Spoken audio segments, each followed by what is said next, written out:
वायु प्रदूषण को रोकने के लिए इलेक्ट्रॉनिक व्हीकल बेहतर विकल्प है, लेकिन ये तभी संभव है जब जगह जगह पर चार्जिंग स्टेशन की सुविधा हो। सरकार भी इसी पर जोर दे रही है। ग्वालियर में 1.5 करोड़ रुपए की लागत से नगर निगम ने 5 चार्जिंग स्टेशन बना भी दिए, लेकिन ये चालू होने के पहले ही कबाड़ होते जा रहे हैं। क्या है वजह और क्यों नहीं मिल रहा लोगों को फायदा, देखिए हमारी ये खास रिपोर्ट। इलेक्ट्रिक व्हीकल कैसे हो चार्ज? चार्जिंग स्टेशन ही पड़े हैं डिस्चार्ज। ये व्यवस्था ग्वालियर में इलेक्ट्रिक व्हीकल को बढ़ावा देने के लिए शुरू की गई है। शहर में 5 जगहों पर चार्जिंग स्टेशंस बनाए गए हैं, लेकिन ये ना तो वाहनों को चार्ज कर पा रहे हैं और ना ही खुद चार्ज हो रहे हैं, क्योंकि अभी तक बिजली के लिए ट्रांसफार्मर ही नहीं लग पाए।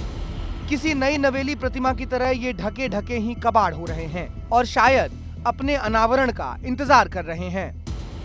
ईवी चार्जिंग स्टेशन बनाए थे ताकि जो इलेक्ट्रिक व्हीकल्स वाहन हैं वो आसानी से चार्ज हो सकें, लेकिन हम आपको एक ऐसी तस्वीर दिखाएंगे कि जो शहर के अंदर 5 इलेक्ट्रिकल व्हीकल्स के लिए ईवी चार्जिंग स्टेशन बनाए थे वो पूरी तरह से बंद पड़े हुए हैं।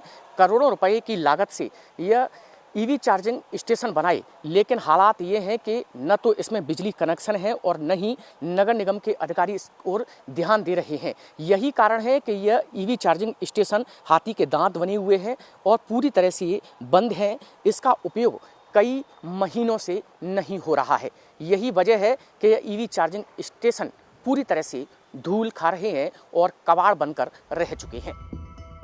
दरअसल 1 करोड़ 52 लाख रुपए की लागत से चार्जिंग स्टेशंस बनाए गए थे।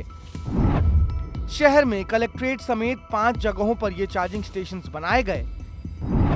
तरण पुष्कर, कलेक्ट्रेट परिसर, city centre multi level parking, Bahodapur और कंपू पर ई व्हीकल चार्जिंग स्टेशन तैयार किया गया था, लेकिन 5 में से एक भी चार्जिंग स्टेशन चालू नहीं है। अब ये भी समझना जरूरी है कि आखिर ये सफेद हाथी साबित क्यों हो रहे हैं। दरअसल ये दोनों विभागों की आपसी खींचतान की वजह से हो रहा है।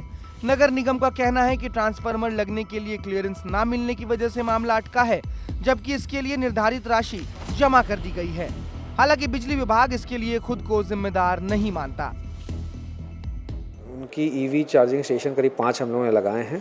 उनका इंस्टॉलेशन कंप्लीट हो गया, बस क्योंकि उसमें एक ट्रांसफार्मर लगता है और विद्युत कंपनी से उसका फाइनल एस्टीमेट आना बाकी है। वो जैसे ही एस्टीमेट आएगा मेरे ख्याल से वो 15-20 दिन में वो सब चालू हो जाएगा। लेकिन इन सब के बीच नगर निगम ने इन्हें सुचारू रूप से चलाने के लिए पूरी व्यवस्था कर रखी है। तो चलिए अब समझते हैं कि ये चार्जिंग स्टेशन काम कैसे करेंगे। एक व्हीकल 45 से 50 मिनट में चार्ज होगा। चार्जिंग स्टेशंस पर 20 रुपए प्रति यूनिट चार्ज किया जाएगा। सब्सिडी मिली तो दर में 50% की कमी भी होगी। तमाम चार्जिंग स्टेशंस पर ऑनलाइन निगरानी के लिए सीसीटीवी भी लगाए गए हैं, यानी कि इंतजाम पूरे हैं, बस बिजली ही नहीं है। लिहाजा हजारों वाहन चालक परेशान हो रहे हैं।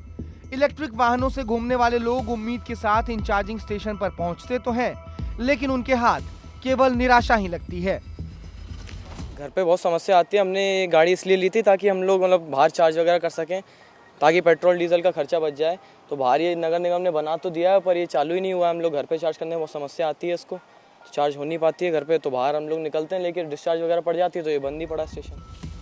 ये बिल्कुल साफ है कि विभागों की खींचतान ने एक बेहतरीन कोशिश को अब कबाड़ बना दिया है। बिना प्लानिंग और लापरवाही के चलते 1.5 करोड़ रुपए बर्बाद होते नजर आ रहे हैं।